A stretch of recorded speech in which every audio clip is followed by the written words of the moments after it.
Okay, here's the video for the first 9 questions on pages 61 through 76, which is the homework for Monday night. We have the integral of cosine of 3x dx for the first problem. I have cosine of stuff, so if you think about what that entails, we want to undo the chain rule, which typically we use a u substitution to do. We want to make u equal to 3x because the derivative of 3x is just 3. It's just a constant. So I'm going to make u equal to 3x here. Du dx becomes a 3. Du equals 3 dx, and so dx is du over 3. So we have the integral now of cosine of u du over 3. So essentially we have 1/3, because the constant doesn't really matter as long as we keep it around, the integral of cosine of u du. The antiderivative of cosine is sine. So we have 1/3 sine of u plus c. And u, remember, was 3x. So our answer is choice C. Another way to think about this is if you said to yourself, what function has a derivative of cosine of 3x? Well, that would be sine of 3x. Okay? But if you took the derivative of sine 3x, kind of a check here, it would be cosine of 3x times 3. So if we're going backwards, I don't want to multiply by 3. I want to divide by 3, and that's what the 1/3 is doing. So you can kind of reason it out that way.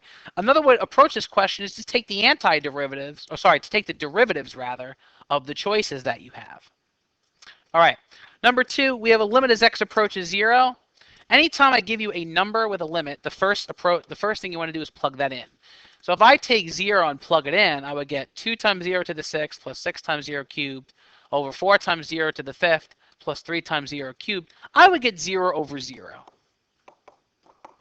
And if you remember, this is a hint to do some algebra when you do a limit. So I have the limit as x goes to 0 of 2x to the 6th plus 6x cubed over 4x to the 5th plus 3x cubed. What algebra is there to do? Well, the only algebra really right now is to factor. So I'm going to factor out the greatest common factor in the numerator, which happens to be 2x cubed. And if we factor that out, we would be left with x cubed plus 3. And on the bottom, we can factor out an x cubed, and we'd be left with 4x squared plus 3. And now we can divide out the x cubes.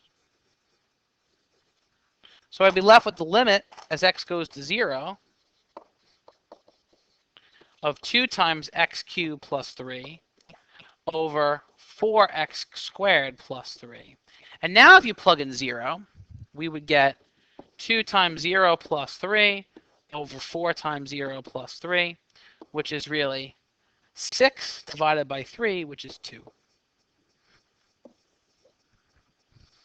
That, to me, is these first 2 questions are as easy as it gets. Whoa. Number 3, didn't mean it to be that big. Number 3 says the function f is defined above. For what value of k, if any, is f continuous at 2? In order for f to be continuous at 2, the pieces have to agree with each other at 2. So they have to be equal at x equals 2.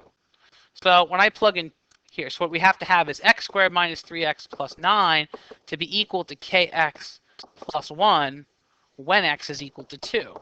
So right now the current equation has 2 variables, but since we're at x equals 2, that's the glue point for the piecewise function, we can just plug in 2 for x. 2 squared is 4, minus 6 is -2, -2 plus 9 is 7. Remember, this is non-calculator, so yes, you are expected to do those things in your head or on paper. 6 equals 2k divided by 2, and k is 3. All right, number 4, we have function f of x equals cosine cubed of 4x. We're looking for the derivative. A good thing is to rewrite that cosine of 4x stuff. Just want to do the 4x in green. I want to rewrite it. Formally, cosine cubed is this. It's the cosine of 4x to the 3rd power. When you do the chain rule, you want to unravel this thing. from outside to inside. So I have stuff cubed. Derivative of stuff cubed is 3 times the stuff squared. And the stuff is still cosine of 4x. Haven't taken that derivative yet. So checking off, we took the derivative of the cubed times the derivative of cosine of stuff, which is negative sine of the stuff. So I took the derivative of that.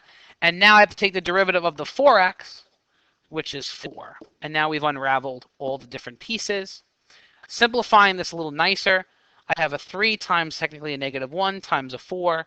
So this is negative 12 cosine squared of 4x times sine of 4x.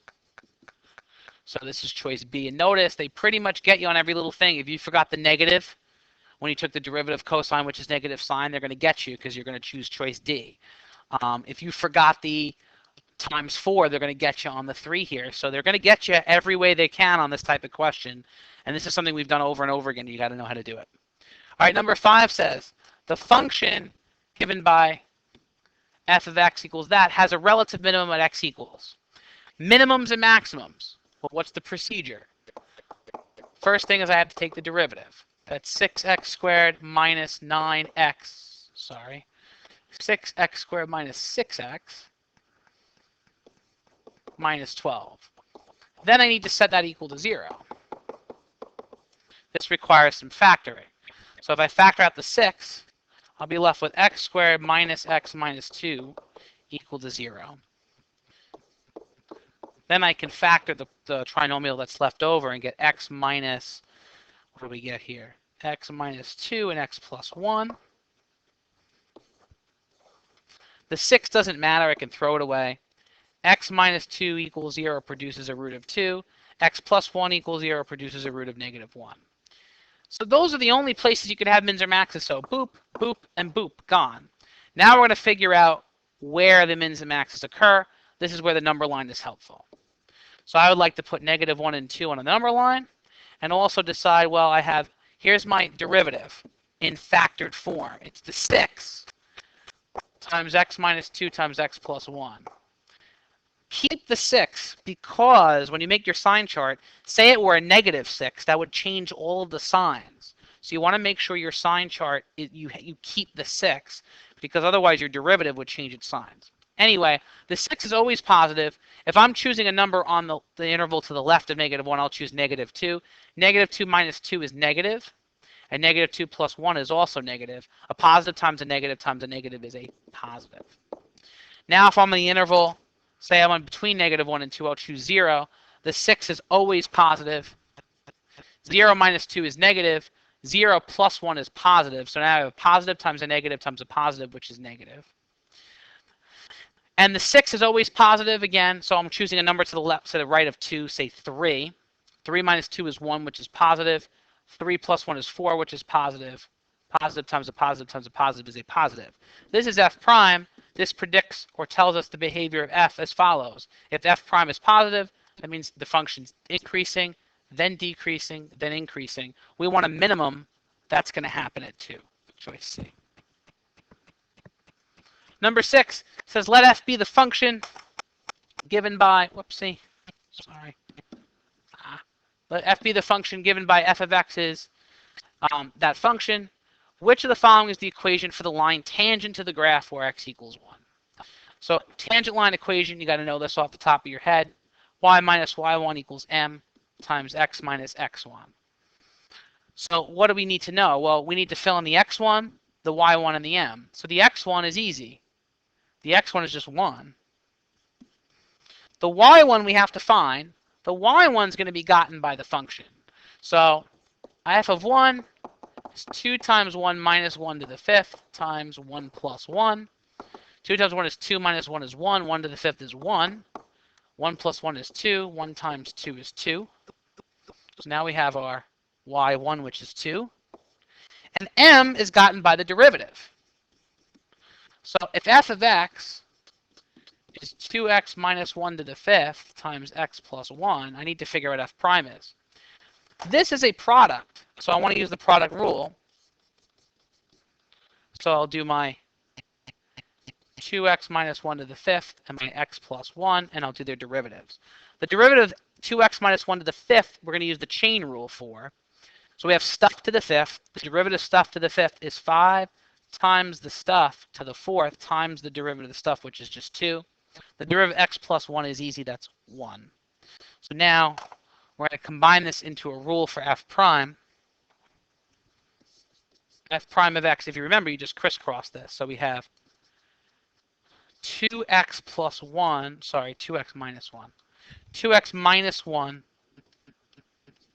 to the fifth plus 2 times 5 is 10. I'm just going to write 10, 2x minus 1 to the fourth times x plus 1. So now we have f prime. I need to figure f prime at 1. So I'm going to figure out f prime at 1. So we have 2 times 1 minus 1 to the fifth plus 10 times 2 times 1 minus 1 to the fourth times 1 plus 1. F prime at 1 equals, we have 1 to the fifth, which is 1 plus 10 times, this is also 1, times 1 plus 1 is 2. 1 plus 20 is 21. So here's my derivative. And then unfortunately, I think if I were writing this question, I would just left the answer like this, but they did not. So we're going to have to do some work here. You might be able to see, even from here, C, D, and E are not options because the slope is not going to be 21. So anyway, y minus 2 equals, we'll distribute the 21. 21x minus 21. Add 2 over. And we get y is 21x minus 19, choice B. Now, you might be saying to yourself, man, that was a lot of work. But again, we're 12 minutes into this movie and I'm explaining things and I'm at question 6. So I'm working at a pace of 2 minutes a question, which is just fine. All right, number 7, we have e to the radical x over radical x dx. I want to integrate that. And as we see, it's not an elementary antiderivative that we know the rule for. That's a hint. Even if you're not comfortable with u substitutions, this is a u substitution problem. If you think about it, if I'd let u be square root of x for a minute, the derivative of square root of x is 1 over 2 square root of x. So what I'm saying is, I'm looking at this from a point of view of, oh, square root of x's derivative is already here. So that's my u. I'll call it x to the 1/2. du over dx is 1/2 x to the negative 1/2. Otherwise known as what I just said, 1 over 2 square root of x. And you want to solve this for dx. So we have 2 square root of x du equals dx. So now we get the integral of e to the u over square root of x. Now here's where people get confused. I would just replace this u with u because that's what you're going to end up, we're going to end up integrating e to the u. Some people replace this bottom square root of x with the u as well and forget that dx is really 2 square root of x du. And the x's cancel. The other thing you can do is say, all right, well, this is a u, then this is a u, and they still cancel. At any rate, either way you do it, either way you slice it, you get the integral of 2e to the u du. The integral of 2e to the u is itself. So 2e to the u plus c. E to the u is just e to the square root of x plus c, which again is choice A. But again, if you're lost on an integral question, just take the derivative. So for example, if I were to take the derivative, and I'm doing this as kind of a side check, but also another way to approach the problem, the derivative constant is 0. The derivative of 2e to the stuff is 2e to the stuff times the derivative of the stuff, which we discussed before was 1 over 2 square root of x. So the 2's cancel, and you get e to the square root of x over square root of x. So this is indeed the antiderivative. All right. Number 8, the function f is continuous on the closed interval 0 to 6 and has the values given in the table above. It says the trapezoidal approximation from the integral from 0 to 6 with 3 subintervals is equal to 52. What is the value of k? The trapezoid approximation involves an average times a width. So here's my first interval.